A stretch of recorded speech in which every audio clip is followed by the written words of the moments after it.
गधा। प्यारे बच्चों, एक दफा का जिक्र है कि एक गधा शहर वालों की बातों से तंग आ गया, क्योंकि सब उसे बेवकूफ गधा कहते और वो शहर के शोर शराबे से भी तंग था। आखिरकार उसने जंगल में जाने का फैसला किया। गधा जब जंगल में पहुंचा तो बड़ी शान से चलने लगा, जोर जोर से अपनी आवाजें निकालने लगा, लेकिन थोड़ी ही देर में तमाम शान और शौकत बेचारे की धरी रह गई। उसकी बेसुरी आवाज सुनकर जंगल के बादशाह शेर को बहुत गुस्सा आ गया। उसने एक रीछ से कहा कि इस बेवकूफ को उठाकर गड्ढे में फेंक दो।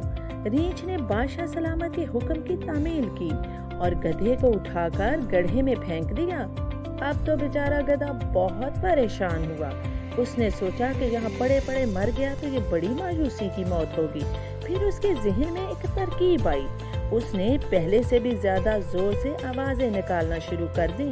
उसकी तेज आवाज सुनकर रीछ ने गड्ढे में झांका और बोला कि तुम खामोश नहीं रह सकते, तुम क्यों चला रहे हो? गधे ने बड़ी संजीदगी से कहा, रीछ भैया, तुम भी जल्दी से इस गड्ढे में कूद जाओ, क्योंकि एक शिकारी इस तरफ आ रहा है। वो तमाम जानवरों को पकड़ लेकर ले जाएगा। मैं तो पहले ही उस खौफनाक और जालिम शिकारी के बारे में तुम लोगों को बताना चाहता था, मगर तुम्हारे बादशाह ने मुझे इस गड्ढे में फेंकवा दिया। मैं तो पहले ही इस गड्ढे में छुपना चाह रहा था। खैर, अब तुम ऐसा करो, जल्दी से तमाम जानवरों को आवाज देकर बुला लो और तुम खुद भी अंदर आ जाओ। थोड़ी देर में जंगल के बहुत से जानवर इस गड्ढे में जमा हो गए थे। उनमें हाथी भी शामिल थे और बादशाह सलामत भी गधे की बातों में आ गए और गड्ढे में कूद पड़े।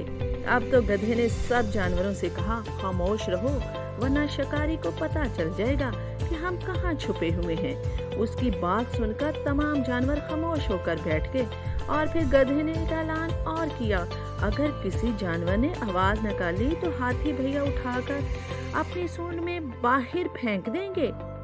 भला गधा खुद कैसे खामोश रह सकता था? थोड़ी देर बाद ही गधे ने आवाजें निकालना शुरू कर दी। ये देखकर हाथी को बहुत गुस्सा आ गया। उसने गधे को अपनी सूंड में उठाकर गड्ढे से बाहर फेंक दिया। गधा इत्मीनान से उठा। उसने सबको झुककर सलाम करते हुए कहा, अगरचे आप सब लोग मुझे बेवकूफ कहते हो, लेकिन दरअसल आप सब बेवकूफ हो। मैंने तो आप जैसे बेवकूफों के लिए ये गड्ढे वाली एक अलग दुनिया बनाई है। आप सब अब यहीं रहेंगे, क्योंकि मैं अक्लमंद हूँ। इसीलिए अक्लमंदों की दुनिया में वापस जा रहा हूँ, जो मेरा असल ठिकाना है। ये कहकर गधा जोर जोर से अपनी आवाजें निकालता हुआ वापस शहर की जानब रवाना हो गया।